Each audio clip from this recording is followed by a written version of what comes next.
My name is Courtney Radge. I'm the director of the Center for Journalism and Liberty at Open Markets Institute, a political economy think tank where we focus on developing viable and practical solutions to sustainably and fund a fully independent and robustly funded news ecosystem in the digital economy. Now, for years, Google and Facebook have curated journalistic content without licensing it or compensating publishers, even as they cornered the digital advertising market, enjoying record profits while the news industry has been unable to capture or retain the value of the product they create, journalism. With profound ramifications for democracy and local communities. Now they're doing the same with AI. Welcome to the Value of News. I'm really delighted to be hosting this event today because understanding the value of news is critical to the future of democracy. We're in an election year. We know how important local news is.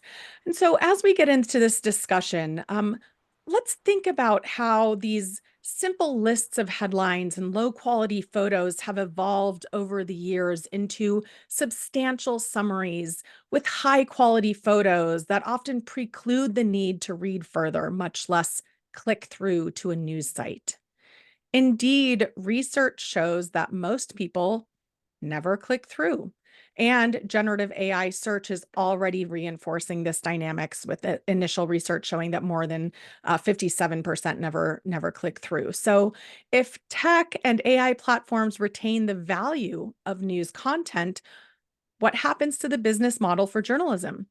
Australia's pioneering 2021 News Media and Digital Platforms Mandatory Bargaining Code gave publishers the right to collectively negotiate while requiring designated platforms to negotiate with them for fair compensation by establishing a mandatory arbitration process.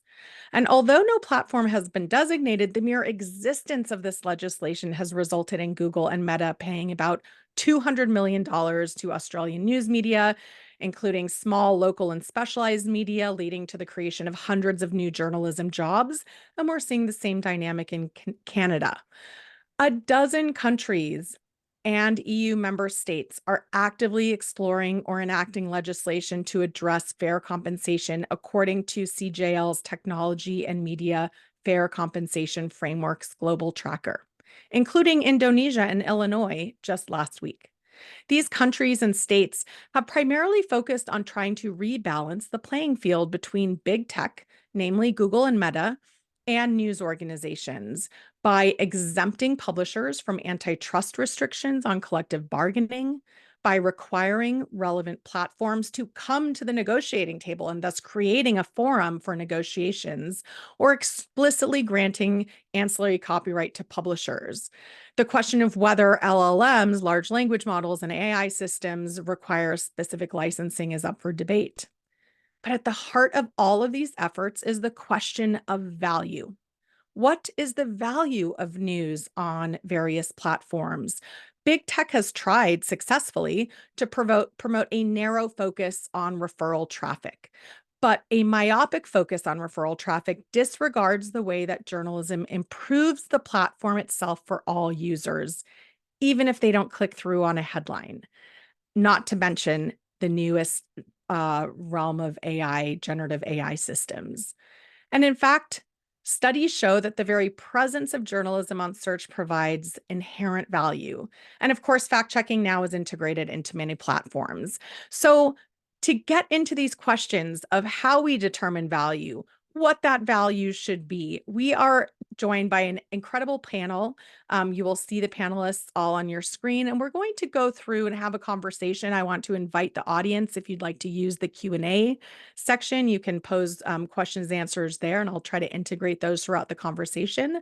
But I want to kick off first with Alexis. You are the managing partner of Fair Advice, and you conducted a study in Switzerland that analyzed people's behavior on Google search and assess the value of journalistic content by looking at its impact on user behavior and satisfaction using a randomized control trial in which you compared user behavior on Google search versus a version of Google created without the news. Can you tell me and tell our audience a bit more about this study, how you thought about the types of searches, and what did you find out about how users behave and interact with content in your study? Yeah, sure. Hello, everybody.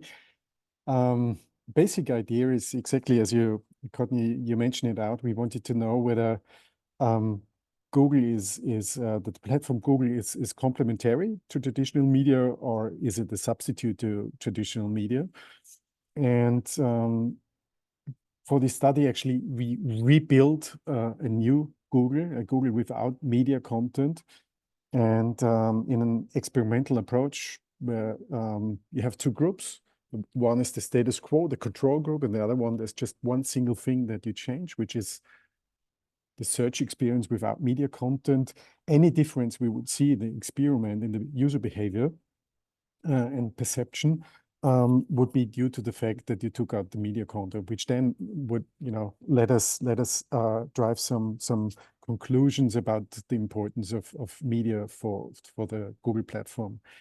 And the interesting thing we also found out, and then that's maybe the beginning of the whole story, is that the information source number one for people, and not just for young people, is Google. So 90% of the people in Switzerland, and we did this study also in other countries, are now searching for information on Google. That's far, further than the most important news platforms in the country.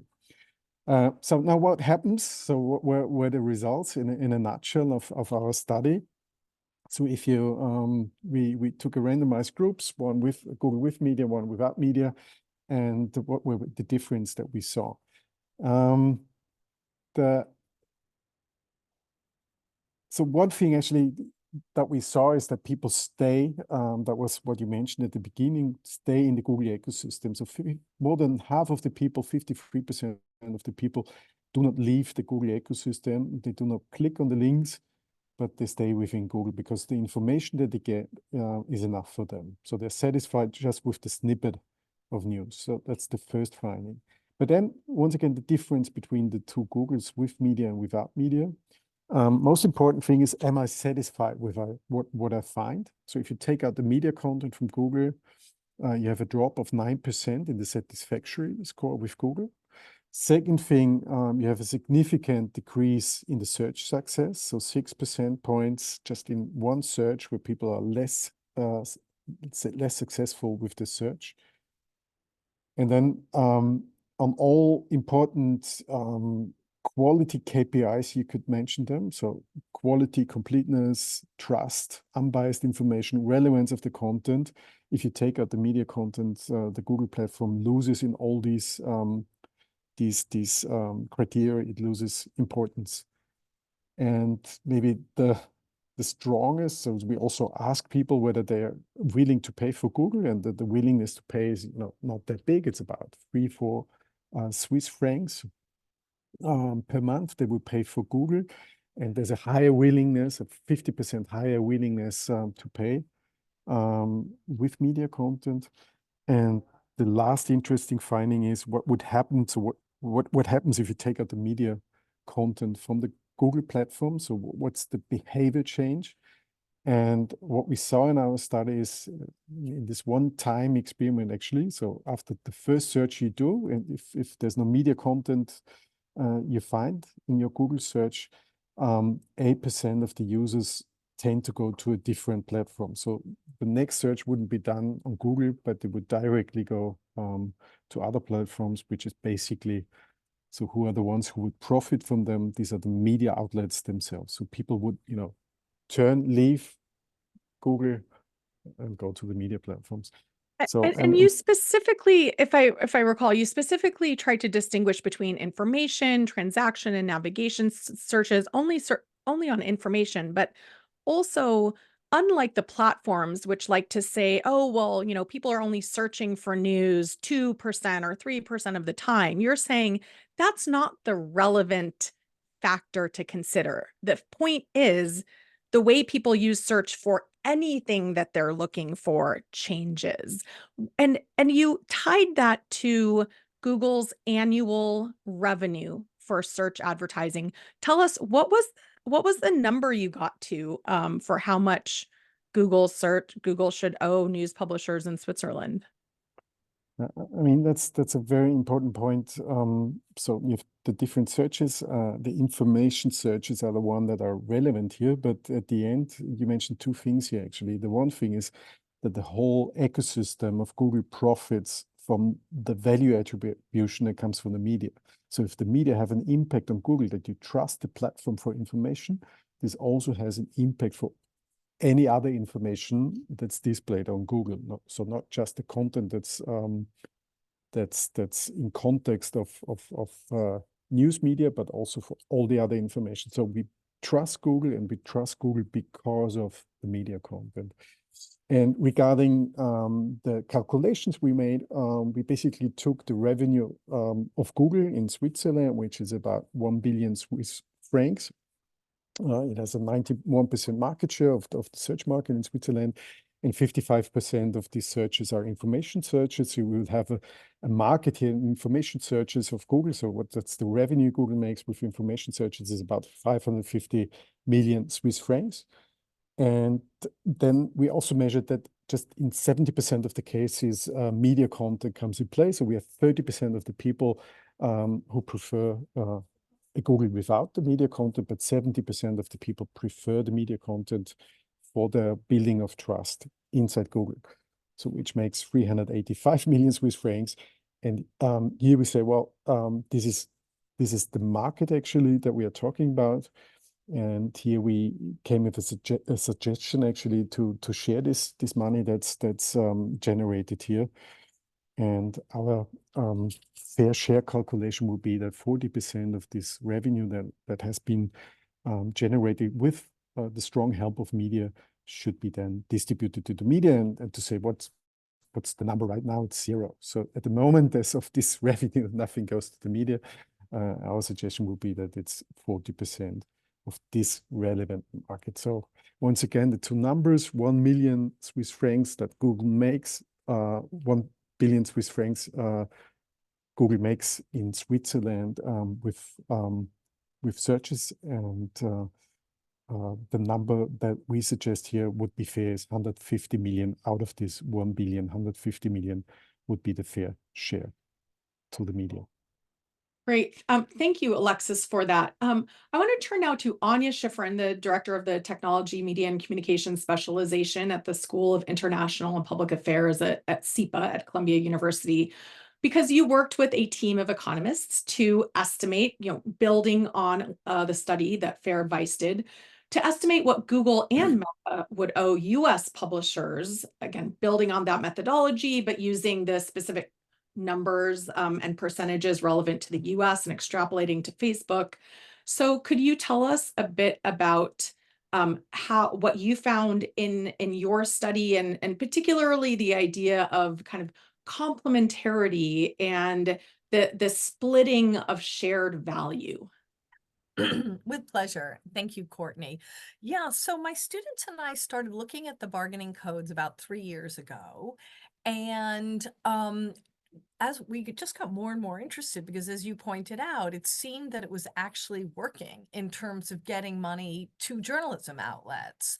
So someone at a conference last spring said to us, well, why don't you take a look? If we had this kind of law in the US, what would Google and Meta have to pay? So I gathered this team of economists. I'm not an economist. And then I started looking around the world to see what was going on. And what we very quickly found was that in the absence of regulation, there was asymmetric bargaining happening.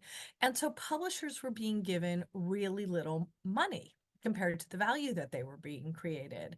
And when I found the study by Alexis last spring and went to see him, we were so excited because we thought we could apply this framework in the US, among other things, because so many of the studies that have been done had been kept secret.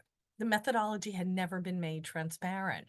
And I think one of the main contributions that Alexis and his team made was Google had been going around telling people all over the world that direct news search was only 2% of Google search, but they never defined it. And that just seemed really, really low because when you go online, sometimes you're looking for a hairdresser restaurant, but often you're really looking for something that happened that day or some information that's news related. So the team of economists that I work with, used a few different methodologies, but one of the key methodologies was using this idea that it was actually much larger than 2%. You could say 30. And it's interesting because I've noticed that recently Google has stopped saying 2%. That op-ed by Jim Albrecht in the Washington Post, I mean, 2% was so clearly silly.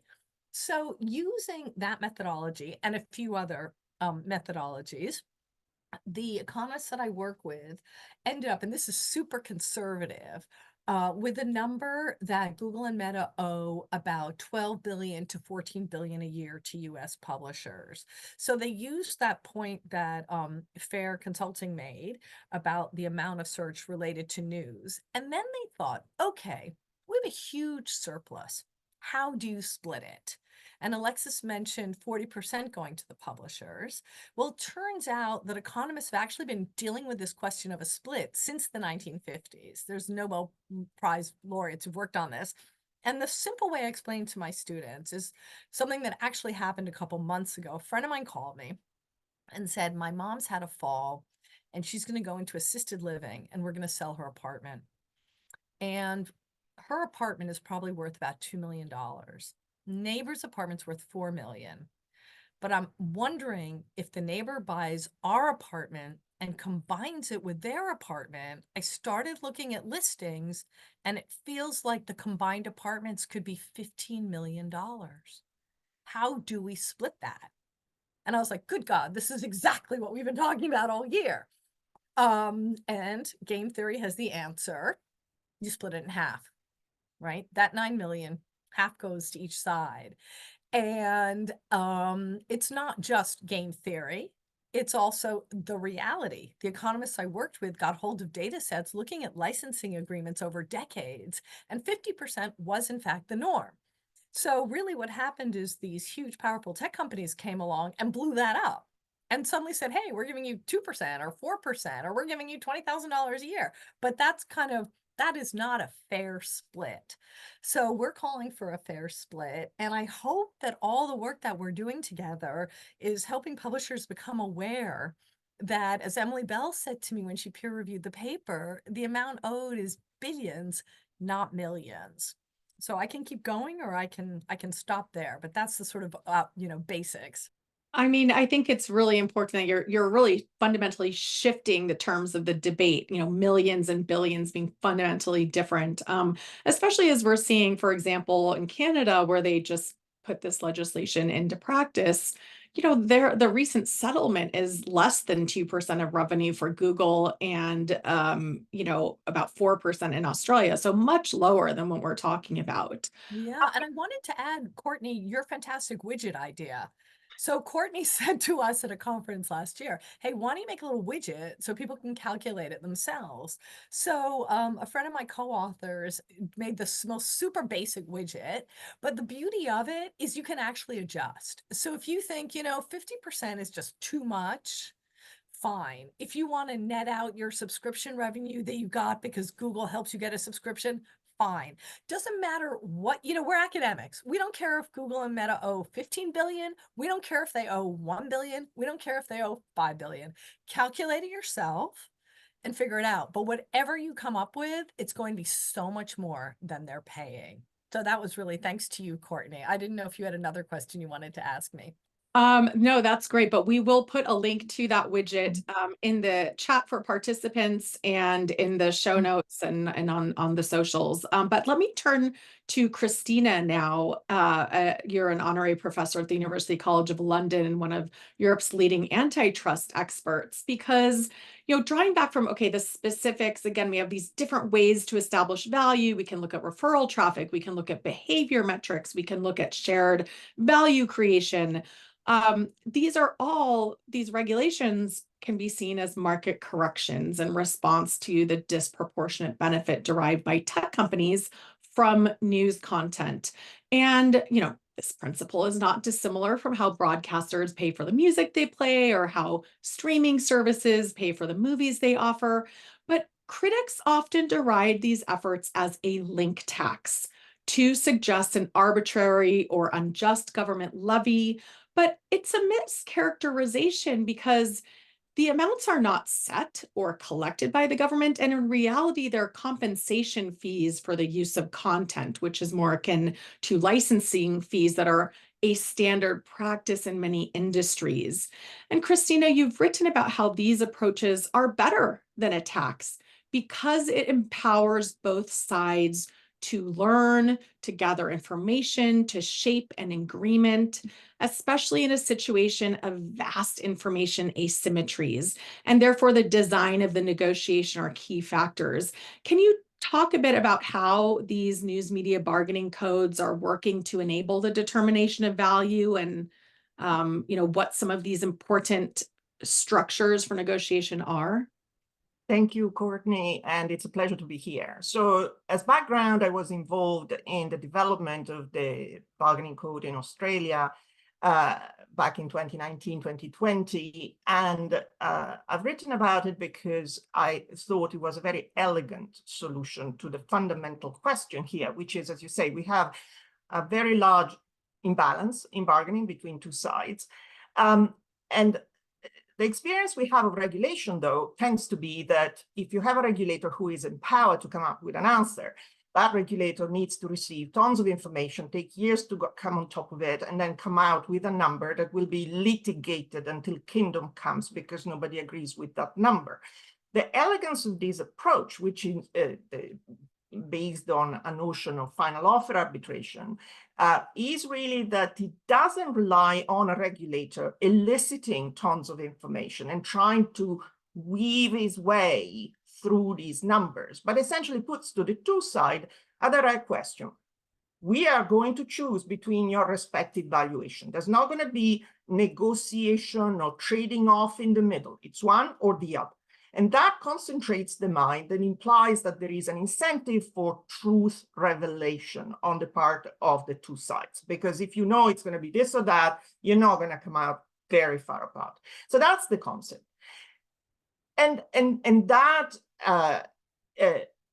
has enormous value to my mind and to many because it does, as I say, allow us to somehow, in some sense, privatize, decentralize the regulatory process to the parties themselves. The regulator is basically hovering, and indeed, if things don't go right, will have to intervene, but it is the threat under which they need to come to an agreement. Of course, as you alluded to, the opposition to this has been pretty silly, I think, because a number of people have come up with, well, why you call it bargaining? This is not bargaining, it is coercion. Well, hello, it is clearly a regulation, and as every form of regulation, there is an element of coercion. The platforms won't come to the table spontaneously to hand over money. So it's bargaining in the sense that it is essentially based on the notion that if you make two parties bargain, but there is only one or the other sort of offer that can go, then that's what you get. The tax or the notion that it is a shakedown, well, you can call it a shakedown pejoratively, but the point is, again, if one party appropriates all the value and the other doesn't, that party needs to be shaken down to hand over some value. And the final, why isn't it better to just introduce a link tax? Well, I think this is better because it does indeed allow the two sides to come up with motivated answers that are based on their numbers and their information. I would be very uncomfortable with the notion of the government of the day taxing platform and then distributing money to newspapers, because that's also prone to all sorts of capture. I don't want my government to give money to newspapers. No, I like the idea that this is a private conversation, a private bargain, a private discussion between the two with the oversight of the government. So it has very attractive properties in terms of substance. But let me ask you something, because I think one of the concerns so on the one hand, I think this is a great approach because, like you said, it's a coercive regulatory framework in the sense that it creates a table and mandates that the tech platforms go there, which is great for small publishers who will never get them on the phone, much less get an agreement. But I am concerned that publishers are going into these negotiations using the idea that their value is based on referral traffic, and so they're getting these little pithy numbers. But do you think that that in fact publishers should be going in, taking, the studies like Alexis and Anya have done, saying like, actually, we don't agree with how you're determining value. Here's how we should determine value. There is alternative ways of doing what both Alexis and Anya have described is very valuable, and it's better than we always had. It's what I call a top-down approach, though. You try and essentially say, this is the total traffic or the total possibly attributable traffic that goes to all of the titles, and then we're going to apportion that value in some way between the titles. That's a top-down. What I think that publishers can do is come up with their own calculation. I don't know if you can do a widget as you suggested, but I think you could. The publisher doesn't have Google's numbers, it's true, but it has its own numbers on traffic. And so that ought to be the starting point. If a user makes a search and that search delivers a number of results, and one of them is your website, and somebody clicks on that website, then the value of that visit to your website is attributable to you, arguably. And in fact, the value of the prior searches that have actually made you go to that site is attributable to you. So in terms of the quantity, publishers have got in their pocket, because they all use analytics and data, information on what visits are coming, of course, to their site and where they're coming from. So every time a visit has got a Google prior click, then arguably that is something that you actually can be attributed to you. Okay, and that's the quantity. Then there's a question of how you value that.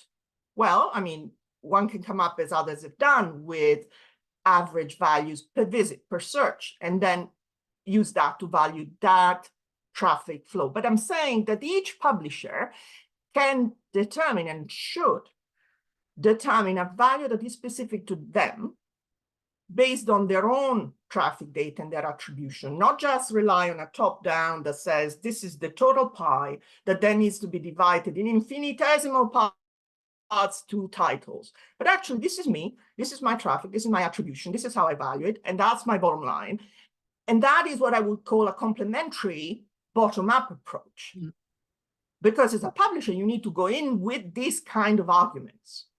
So I think one thing that's interesting about that approach that I would maybe disagree, because that maybe will be useful. And we're going to go to Mel on this, who is a publisher, to hear from them. But one of the concerns I know, I've been working with Anya around the world on is any small, tiny publisher is going to be relatively insignificant. And so one of the interesting things about the Canadian approach is that it imposes, one way to get the money, which is a little bit different from how that money will then be apportioned, which is similar to how the California Journalism and Preservation Act draft legislation would take the same approach. So I think, and not only are there various ways to determine value, and I definitely take your point on looking at both bottom up and top down approaches, but there's also, of course, you don't have to link how you get the funds to how you distribute them. But with that, I want to turn to Mel, who is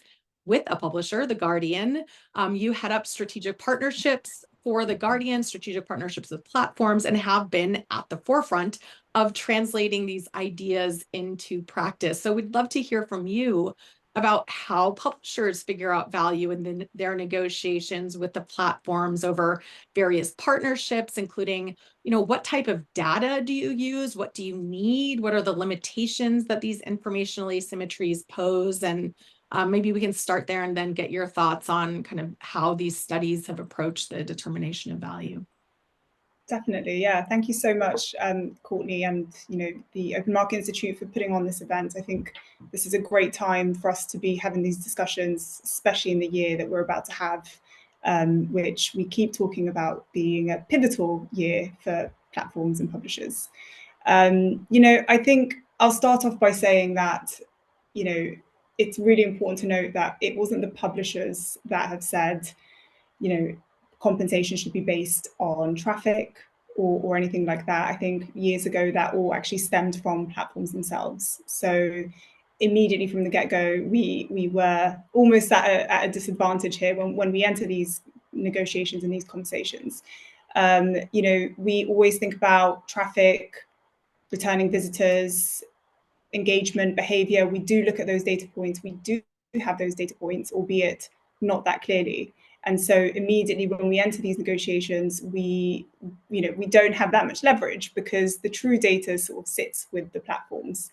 And I think the other thing that I'd like to flag is that a lot of these data points, they are incredibly fragmented. So we've got, our content lives on Apple News, where we don't really get much data from Apple.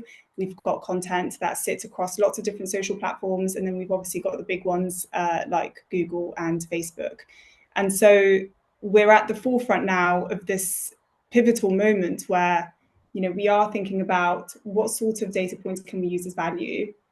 Simultaneously, we also know that it was the platforms themselves that wanted traffic to be that key data point. And to your point, I think it might be beneficial for larger publishers, which is, great, but it does not help local publishers. And the other thing that I think is incredibly alarming is the fact that, we are seeing local publishers shutting down daily. And when we see the election coming up and misinformation that is incredibly rife, it's even as a large publisher, that's not something that we want to see, and we find that incredibly alarming. And so we do need to come to an agreement with platforms into how we can find the right value for news.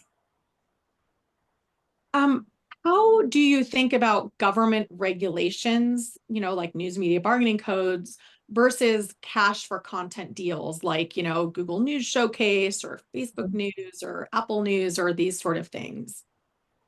Well, so we really welcome the media bargaining codes. I mean, in Australia, that allowed us to have these conversations with Google and Facebook. And, I think that's something that we always point to. And, we've actually been really transparent about this. We are actually doing a lot of work in the UK as well, where we are working with the House of Lords. We've got a fantastic team based in London that are actively trying to point to the Australia regulation as a great sort of system.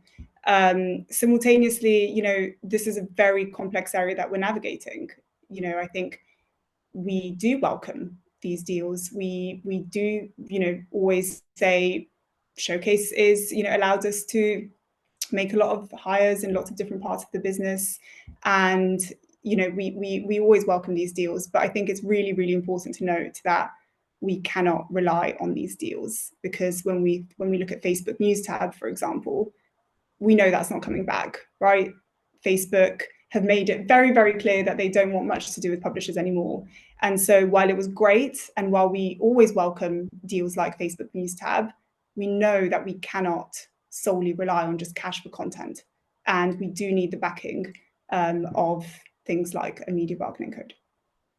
I think that's also really important as we keep hearing, especially from, Meta and Facebook about, oh, people don't want news, et cetera. Yet on the other hand, they're funding fact checking around the world, which last time I checked is a form of journalism. So, there is just what they want to say that they're funding, and they keep hiring journalists and news outlets to clean up their platforms because of all of that content swirling around. Yeah.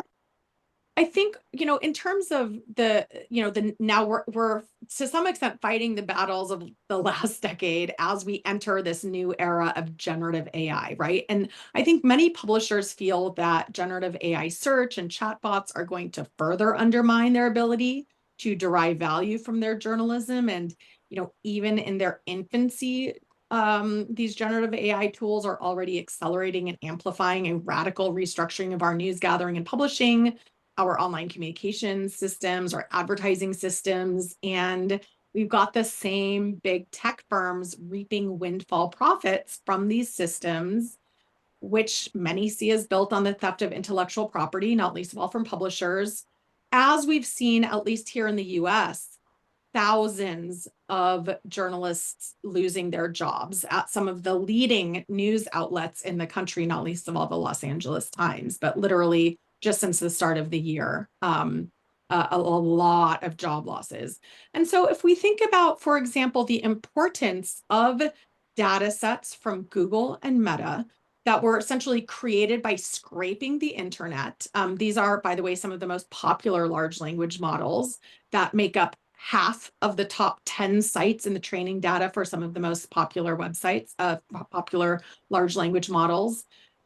These foundation models include content that was put behind paywalls and intended to be restricted to paid users. We know that last year ChatGPT and Bing had to stop a new product partnership because users were able to bypass publisher paywalls. So even when publishers try to control this, they can't.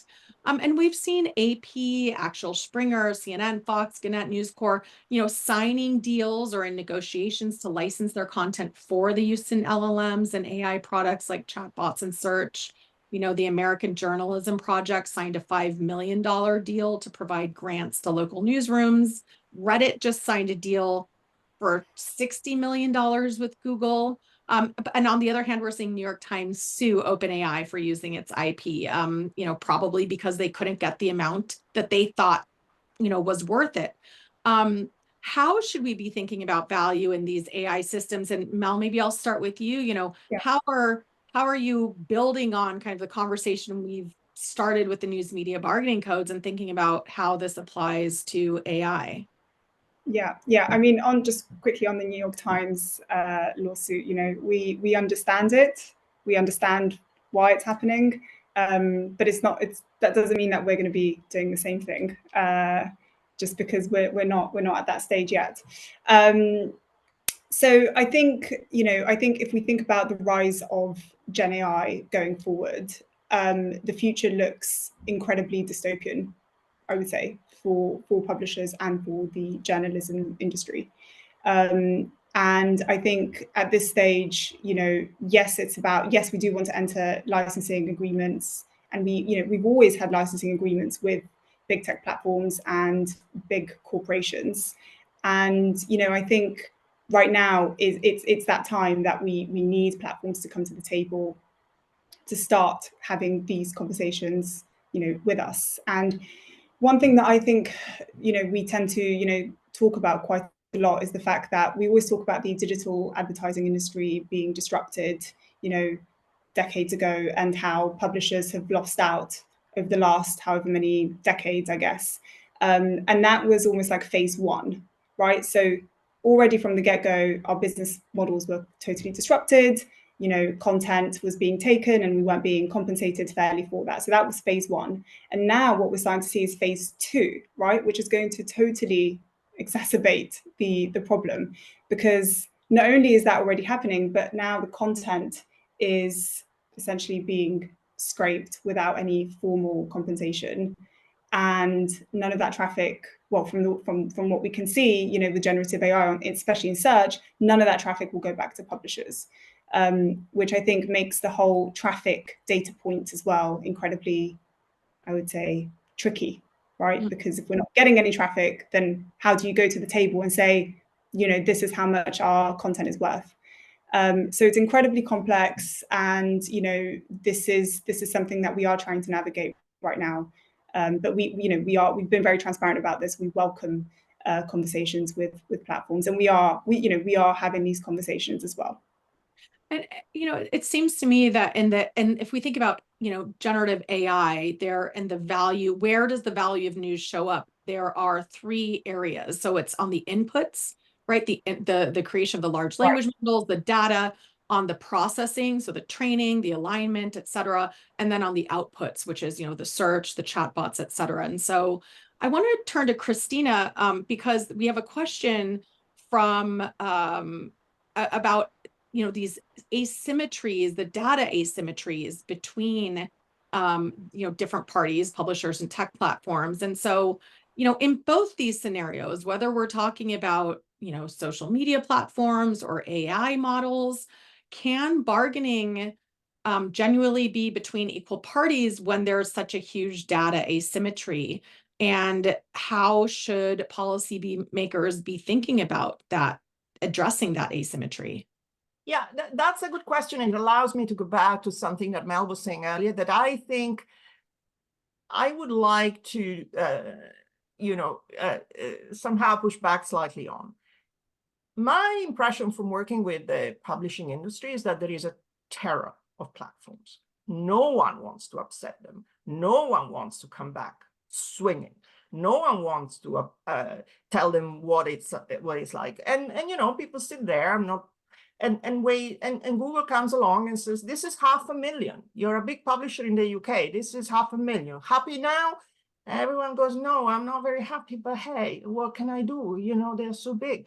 So to me, the issue of data symmetry is true, but at the same time, one needs to use the data one has. I think that in a context in which you are essentially asked to do your homework and show up at the CMA, at the regulator, with a request that must be motivated.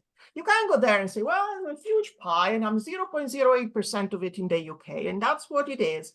Can I have that, please? No one's going to take that seriously. One is to say, these are my numbers. These are my data. I take Adobe whatever data. I worked on them. I crunched them. I can tell you that these are the visits. These are the searches that lead to me. And it is one approach. No one is going to just go with it, literally. But given that we don't have access to Google truthful data, I, as a regulator, if I were the CMA, I would say, well, okay, so publisher, what's your number? And how do you motivate it? Don't tell me it's 0.08% of a general pie. I don't care. I want to know how you, bottom up, come up with a number that is better than 0.5 million. And it's a notion of motivating one's homework. Of course, there are huge asymmetries. And then you have to explain to the regulator or the arbitrator, this is my number, and that's how I get to it, okay? And the other side will have a number that's much smaller. They'll have to motivate it. But one needs to start somewhere. And I think that the industry really needs to essentially get up and go and do this. I mean, that's my impression.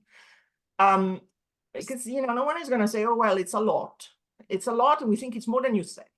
Now, then, when it comes to AI, I mean, this is another area in which I fear that people are in danger of missing the bus once again, because fundamentally, what we know is that AI models are trained in a very valuable way from the library of quality content, quality news that publishers have. Loads of exhaust fumes from people's searches on the internet are junk.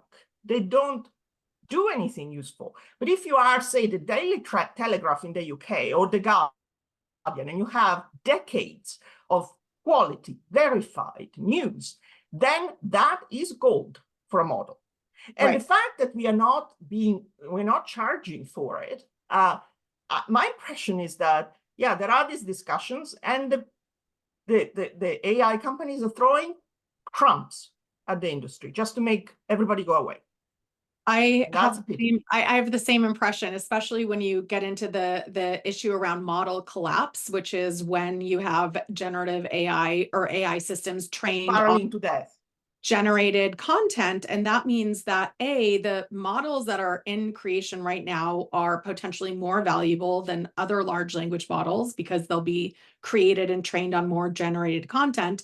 And B, we know that the news has value because they're creating some of their first deals, these deals with news. But Alexis, let me go to you because, this issue of data is really hard. And I know that you guys had to try to use some proxies. And I think it's going to be even harder as we talk about AI systems. How did you try to address this? And to the issue that Christina raises, which is like publishers need to come in and do their homework. Like, did you have a sense that publishers can do that and even have the data to come in as equal partners? Well, the easy answer is They with do. AI. really stop bots crawling your content. I mean, that's as you said, Courtney, it's difficult and maybe impossible, but talking about AI, your homework is not letting the crawler crawl your content here. And Okay. someone in the yeah, sorry, I didn't answer your question. Yes. Okay. So we'll get back to the question about the crawling, but yes, answer the question first about the data. Yeah. But I think one thing is really important, and that has been addressed before. The click is just part of the picture, and that even counts more for AI-driven search experiences or interaction experiences, right? There is no click anymore. There's no need for a click. And with that, I mean, you cannot do your homework here because the value attribution is 100% in the ecosystem of AI. But once again, what we could show with our experiment for Google, and I think I have one additional input here to give, is that the whole ecosystem profits just from one part of the platform. And the one part is information searches in relation or combined with news content, but the whole ecosystem profit from the credibility. Why am I so convinced that this model is working like this? Because what we see is actually that meta platforms have a complete different credibility than Google. So it's really the one is on the one side, that's Google platform, 90%, 95% credibility in all the markets that we measured, and the meta platforms are at 25%. So Meta is losing nothing if they take out the media content because it's a completely different playing field. But Google is nearly losing everything, its credibility. And I think for this platform, it's important, and maybe also for AI platforms, to understand that you have a shared goal, and the shared goal is the credibility. And you're really sharing that with the publishers, but you have to understand that with them you're everything, and without them it could be that you're nothing. And negotiating on an individual base against a dominant player, you could also say monopoly, is impossible. It's impossible to negotiate it alone. It's nearly impossible to coordinate negotiations on a country level.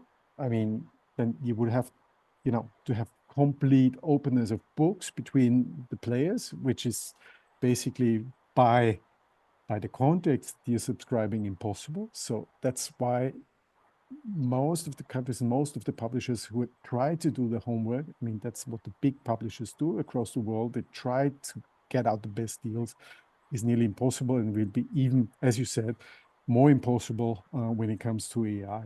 So, but I mean, the homework that you can do is really not sign deals that seem to be on the short run nice, but on the long run, yeah, I think So, Christina said it is not coming back, right? Or I think, I mean, I think that's an interesting something. point. The site first, I just want to respond briefly to the idea that, the answer is news publishers should prevent their content from being crawled.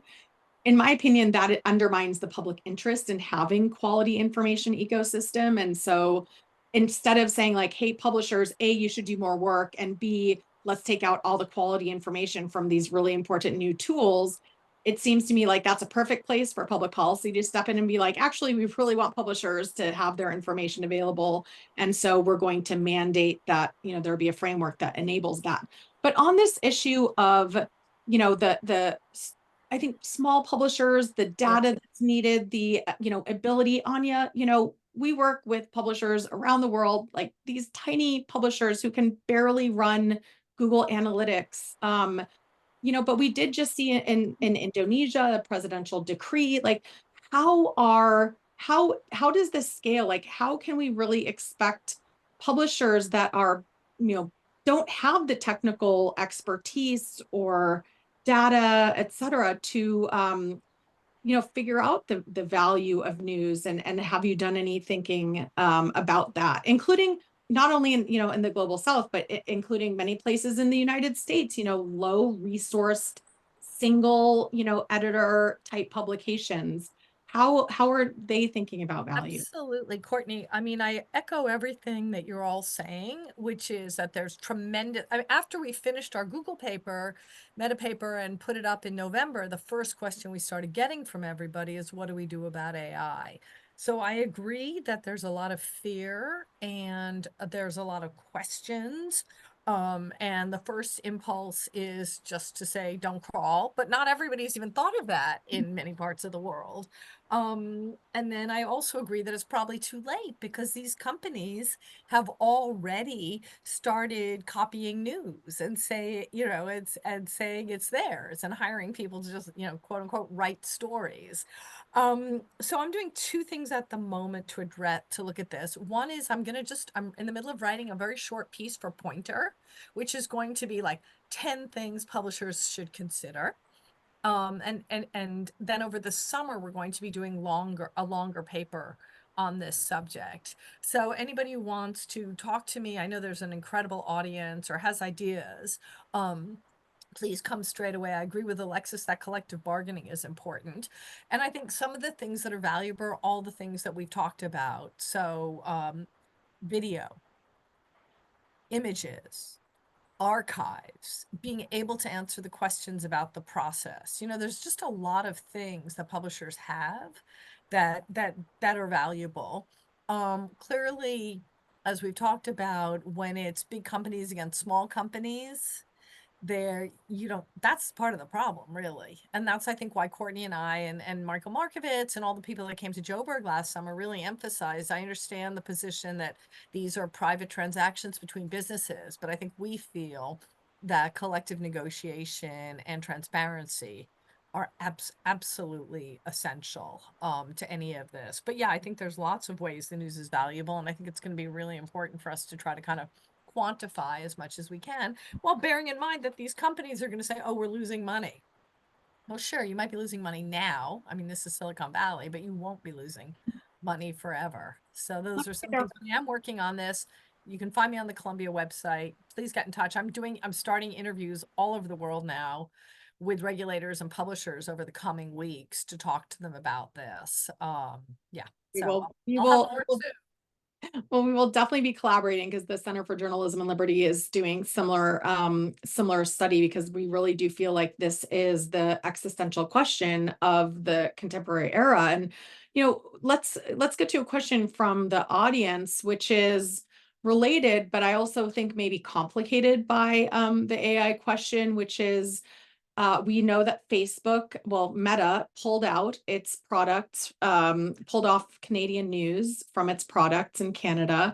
And there's a question about whether we think that Meta is going to follow that if in Australia as its news deals expire in a few months, and how rapidly that's going to circle back to the foundation of the codes around market power abuse and the imbalance in bargaining power to deal with Facebook's abuse of data, ad markets, and gatekeeping. And Christine, I want you to take that, and then we'll go to another question, which is about whether we need to be more explicit about the harms at different levels. But Christina, can you tell us, what should we be thinking about as these deals expire?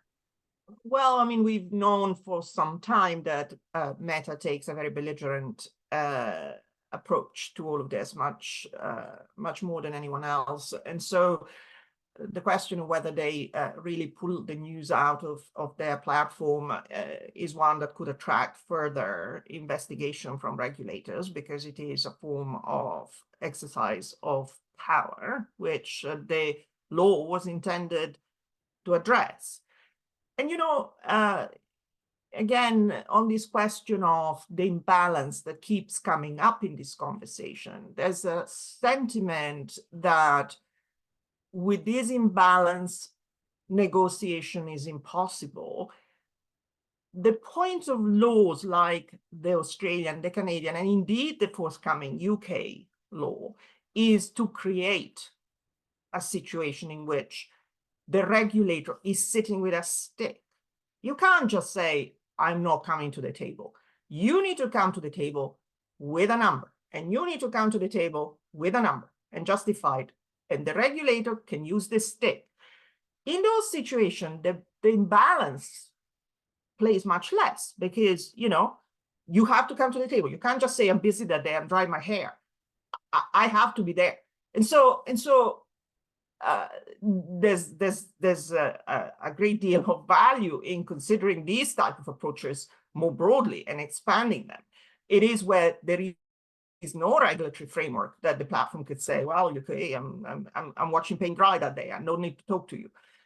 And to the point of the smaller publishers, which keeps coming up, I agree, that's an issue. I mean, it's true that only the largest publishers can do their own homework and come with an aggressive, belligerent stance and say, this is my numbers.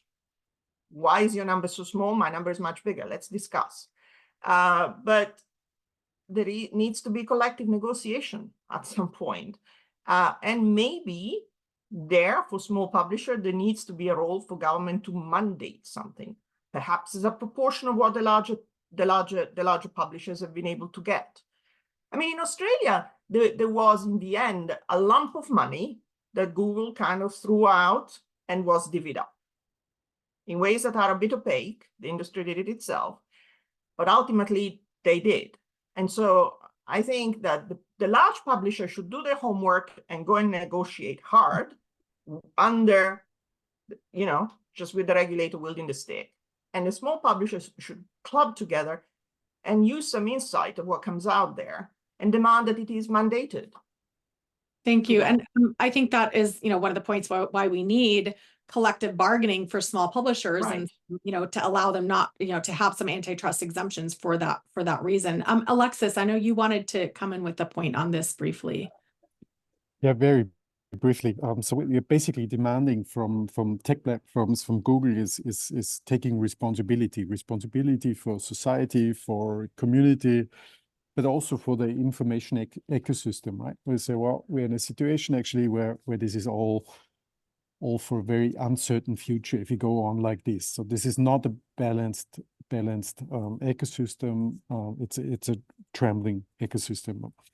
And but in this situation, we can also think about, Google taking or others taking responsibility. So what we could think of actually is enhanced versions of these tech platforms where they help the publishers to be more clickable or to be more visible first, right, on the tech platform. So if you think about all the independent publishers, the small publishers, for example, in UK and other markets, right, a lot of creative things happening here to be so more visible, more clickable, and at the end more monetizable. And this is also in the hands of the tech platform, so they could do this, right? And if you take the responsibility, this could also be an answer. Right? It's not just all about the money, but also about the usability in UX. Sorry. No, sorry to jump in. Can I just say one last thing? Because what Alexis touches upon is super important. It is ultimately a value that, an assessment that as a society we are making. When we are thinking about the foundation for regulation here, it's not economic regulation. Let's be very clear. This is not about economic regulation. It is a societal value that we place on news as a democracy key tool. And yes, as a society, we think, cough up. You made so much money, you need to subsidize. You want to use that word, subsidize? Okay, you may not like it very much, but as a society, I decide through my elected representatives that this is what we want to do. And I think there is no getting away from that. It is a societal decision, a value that we attach to it, and that's why it matters. It's not just we're shaking them down, it's economic regulation. It's very different. Yes, absolutely. And I think, it really bothers me that Facebook just decided to censor the news in Canada rather than comply with democratically enacted legislation. So, but with that, I want to ask Mel, as my dog goes crazy in the background, just briefly about how are you thinking about negotiations at different types of different parts of the relationship with these tech platforms. We only have like 1 minute left. So really briefly, scraping, use of your data in different ways, different displays, et cetera. I mean, we've been really clear about this, but in terms of generative AI and the role of LLMs going forward, we have blocked callers, and that means that they've still got our archive and they've still got, you know, content previously, which, you know, to Christina's point, is incredibly valuable. But we have made a line on that, and because of that, now we are very much, you know, hoping, and we're really keen that we start having these negotiations with the big tech platforms regarding licensing agreements. But, you know, I think the one thing I will say, and I really want to land this point, is that we create premium quality news. And I think, you know, in a world where we're heading into numerous elections, rife misinformation, it is more important than ever to have premium quality news. And that's very, very different to, you know, user generated content and, you know, recipes online. You know, we are talking here about the cornerstone of democracy, really. I mean, it's, you know, freedom of information. And to Christina's point, you know, I really, you know, think that's exactly right. It's no longer just about economics anymore. This is about our society going forward. So we're really clear on that. You know, we want to have these negotiations and we want these licensing agreements.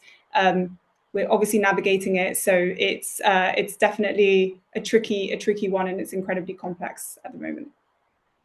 Great. Well, with that, we are at time. I do want to acknowledge, you know, there was a question about whether, you know, these bargaining codes are durable and shouldn't we focus on more structural solutions. And, you know, I don't want anyone to be under the, you know, to think that we're looking at these as the end all be all or as a silver bullet. I think we are all on the same page who are working on, you know, news media bargaining codes, that these are one part of a range of solutions that are needed, including structural separation between these different lines of businesses, antitrust interventions to prevent these tech monopolies in, you know, across these different value chains, and to address the ongoing challenge with monopolization in the generative AI space.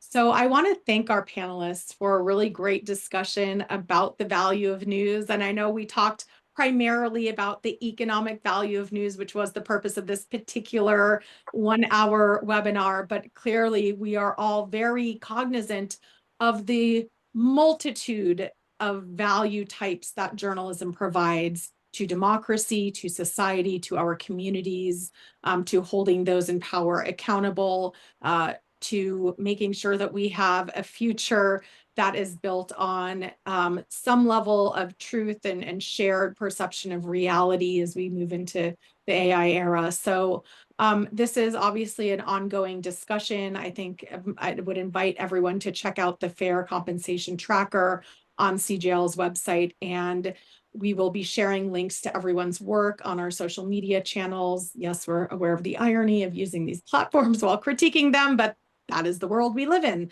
So thank you again, and please stay tuned as we continue the discussion around the value of news and how to support a healthy information ecosystem in the 21st century. Thank you, everyone. Bye-bye. Thanks, all.